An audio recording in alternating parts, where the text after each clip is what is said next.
Quick fact first pledge. Every claim in this video gets a label: official record, major press, or unconfirmed, so you always know what's evidence and what's noise. And most painful isn't gossip. It's a rubric: awake time, escape window, mechanism severity. We'll keep score. And one of these cases ranks high for a reason nobody wants to imagine. All right, Case 1, Steve Irwin. September 4th, 2006, off the coast of Queensland, Australia.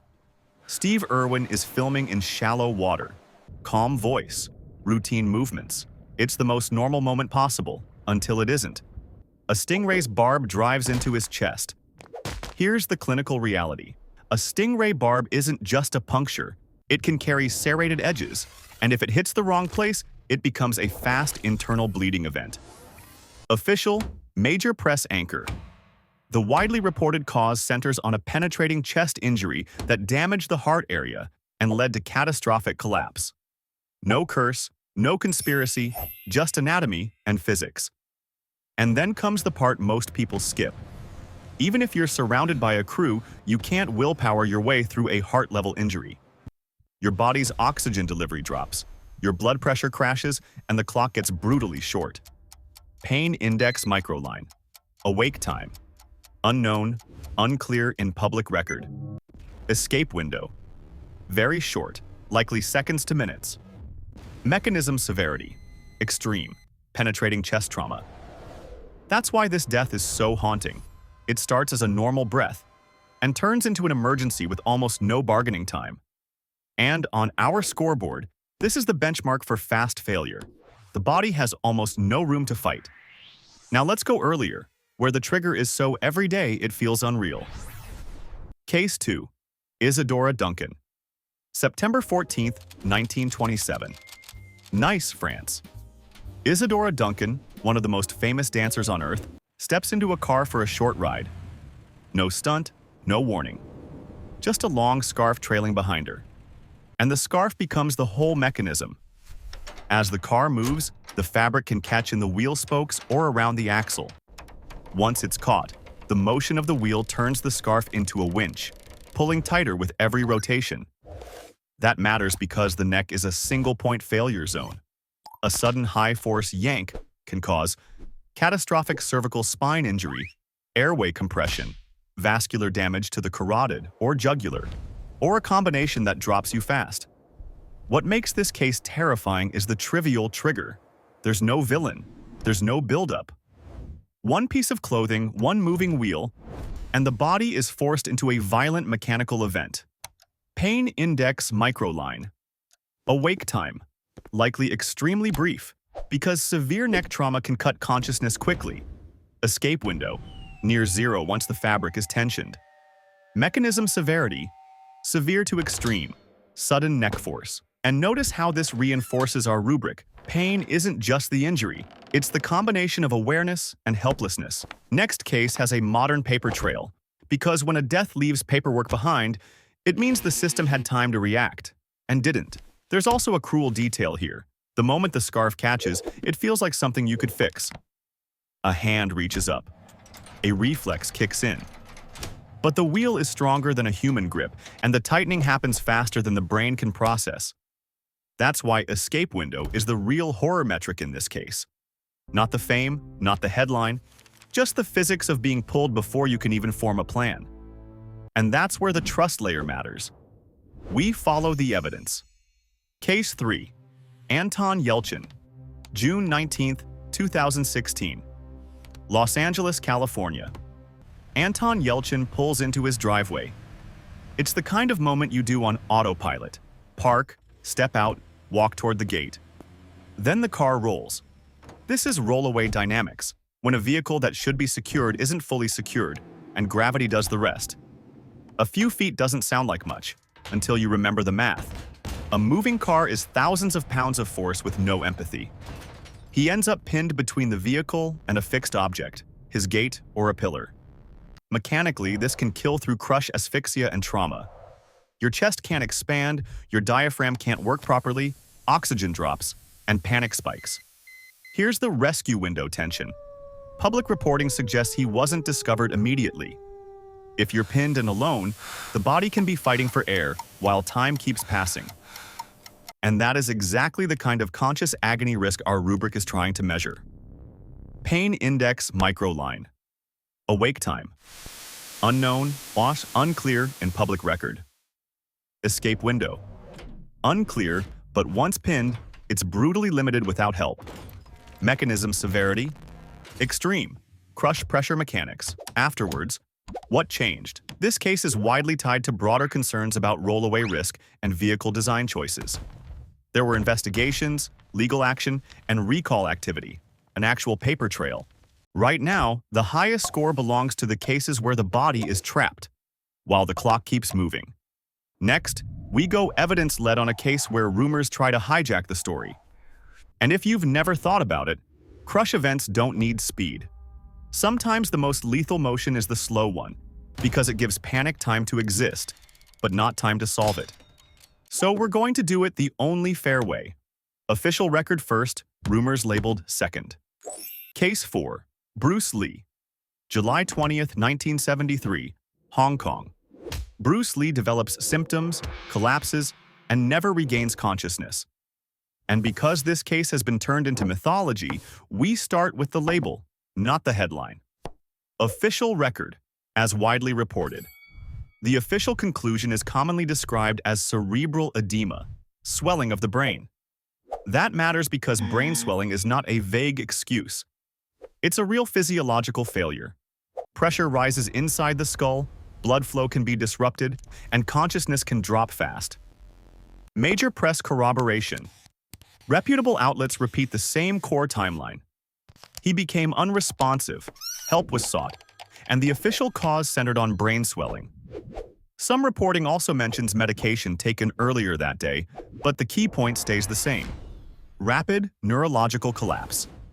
Now, unconfirmed. Everything about secret assassinations, poison darts, triad plots, or hidden messages may be compelling, but it isn't proven at the same level as an official medical conclusion. Pain index microline. Awake time. Unknown, unclear in public record. Escape window. Unclear. Exact timelines vary by report. Mechanism severity. Severe. Neurological swelling can escalate quickly and unpredictably. This is why the trust layer exists. We don't erase the questions. We just label what we actually know, so the story stays evidence first, not rumor first. And here's what cerebral edema means in human terms. Your brain is swelling inside a hard skull with nowhere to expand. That rising pressure can bring intense headache, confusion, and then a sudden drop in consciousness. Do we know exactly what he felt minute by minute? No. That's why the rubric says unknown, unclear when the record can't support a timeline. But we can say this. Neurological collapse can go from "I don't feel right" to "I'm gone," frighteningly fast. And the next case is even more sensitive, so we keep it minimal, respectful, and clearly labeled. Case 5. David CARRADINE. June 3, 2009. Bangkok, Thailand. David CARRADINE is found dead in a hotel room. This is the kind of death the internet loves to sensationalize. We're not doing that. Official, major press. Reporting broadly converges on asphyxiation, a fatal loss of oxygen. Beyond that, details get disputed and often drift into rumor territory, so we label them honestly instead of amplifying them. Clinically, oxygen deprivation is a countdown. Even when the final loss of consciousness can happen quickly, the lead-up can include panic, confusion, and an urgent need to breathe. Which is exactly why this category scores high on mechanism severity, even when precise timelines are unclear. Pain index microline. Awake time. Unknown, unclear. Escape window. Unknown, unclear. Mechanism severity. Severe. Oxygen deprivation. So far, the leader is still the case where the body is trapped and time keeps moving, because that's where conscious agony can spike. And that tees up the final chapter theme. When pain isn't just a medical event, it's what happens when safety systems fail in public. Also, notice how we handle uncertainty. Unknown isn't a weakness. It's a trust signal. It means we're not inventing minutes of suffering just to make the story darker. What we can score is the biology. Oxygen loss creates an urgent primal alarm in the body. Even when the timeline is unclear, the mechanism itself is a hard countdown. Because the next tragedies weren't private, they were built inside industries. Case 6. VIC MORROW. July 23, 1982, a film set in California. This is the set of Twilight Zone, the movie. VIC MORROW is shooting a night scene involving a helicopter, controlled explosions, and a safe plan on paper. Then the plan breaks. Pyrotechnics go off. The helicopter is hit by chaos, smoke, shockwaves, loss of visual reference. At low altitude, with effects popping beneath you, stability can disappear in seconds. And once an aircraft loses control close to the ground, there's almost no recovery time. What should have been choreography turns into uncontrolled mass, metal, and blades. Mechanism-wise, this is high-energy trauma. In events like this, the body often doesn't get a long negotiation. Injury happens at the moment of failure. Rescue window, effectively zero once the chain reaction starts because there's no meaningful gap between failure and impact. Pain index microline. Awake time, likely extremely brief. Escape window, none once the failure begins. Mechanism severity, extreme. High-energy trauma. And this is why people call it an industry negligence case. Because it didn't just kill a person, it exposed how thin the margin can be when spectacle is scheduled. Afterward, there were investigations, lawsuits, and years of safety debate. But the cold takeaway is simple. If a system is truly safe, it should make certain failures impossible, not just unlikely. And now the final case, where an entire crowd watched the safety system fail in real time. Case 7. OWEN HART. May 23, 1999, Kansas City, Missouri. OWEN HART is preparing for an entrance on a live show. It's showmanship, designed to look risky while being controlled. The audience is primed to laugh. The cameras are ready. The stunt is supposed to be routine, but this time, control fails. A harness or rigging setup doesn't behave the way it should, and a safe-looking stunt becomes a fall. Mechanically, falls are blunt force physics. Your body decelerates in an instant and organs don't. That mismatch, internal momentum versus an external stop, is what makes impacts so lethal. And because it happens in public, there's an extra layer of cruelty. People don't recognize real failure fast enough. Seconds are wasted in confusion until medical reality takes over. Pain index microline, awake time, unclear, reports vary on immediate consciousness.